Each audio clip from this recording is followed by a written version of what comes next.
Hello everyone, welcome back to my YouTube channel Eco Adda V2 Economics. I hope you all are doing good. So अगर आप channel पे नए हैं so let me tell you that this channel is about the subject economics. So अगर आप economics student है या economics पढ़ने में interested है, make sure you like and subscribe to this channel.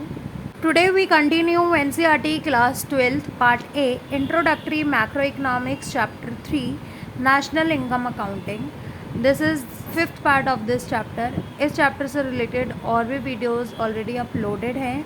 सो अगर अभी तक आपने वो नहीं देखी है तो पहले आप वो देख लीजिए. This video we are going to study about the methods of calculating the national income.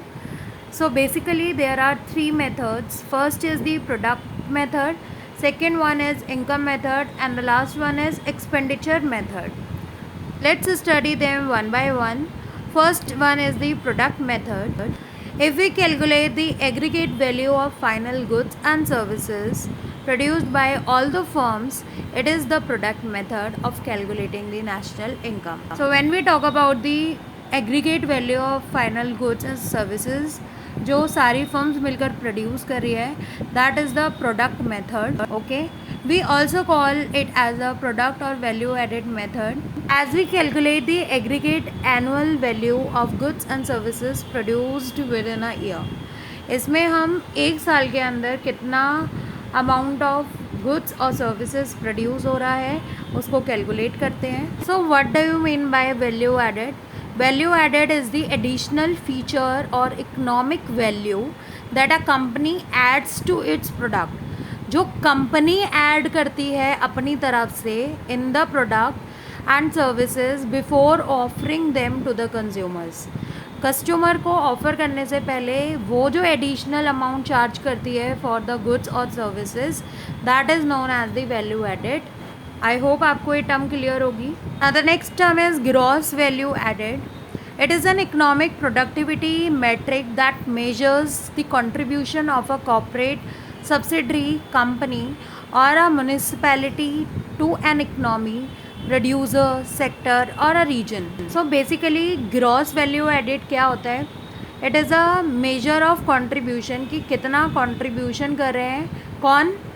The municipality और द प्रोड्यूसर और the sector.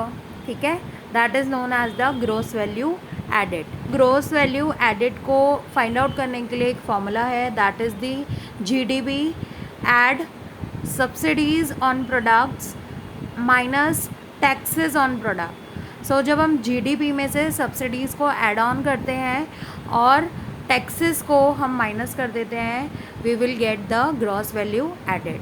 And one more important point for the viewers, I hope आप सब अपने notes return में prepare कर रहे होंगे, because exam preparation के लिए आपको नोट्स मैंडेटरी है बनाने. उससे आपकी अंडरस्टैंडिंग जो होगी वो इन्हेंस ही होगी. ठीक है, तो आप अपने नोट्स ज़रूर बनाइए. आपको रिटर्न मटेरियल ऑलरेडी मिल रहा है, आप सब उसको अपनी नोटबुक में या रजिस्टर में मेंटेन करिए. फॉर्मूलाज को स्पेशली हाईलाइट करके रखिए.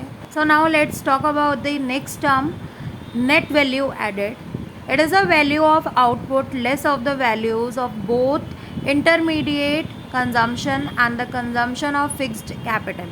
सो बेसिकली नेट वैल्यू एडेड जब एड ऑन होता है किसी भी गुड में, so it decreases the value of intermediate consumption या फिर फिक्स्ड कैपिटल को आप कंज्यूम कर रहे हो तो ये उसकी वैल्यू को लेस करता है. Okay, in an economy out of its current production of final goods produces more of consumer goods, it is producing less of investment goods and vice versa. एक इकनॉमी जब ज़्यादा से ज़्यादा कंज्यूमर गुड को produce करेगी तो उतनी ही investment जो है उसकी वो रिड्यूस होती जाएगी. Next point is more the capital goods to produce, more the productivity of labor is required. For example, the sari weaving. And the last point is the process of production generates factor payment for those involved in the production and generates goods and services as the outcome of production process. Okay, I hope आपको product method समझ आया होगा. So इस video में इतना ही. So thank you so much for supporting this channel and thank you so much for watching this video. I hope you like the video, and if you like the content, Please do like, share and subscribe to this channel, and don't forget to press the bell icon to get the notifications of the upcoming videos. See you soon.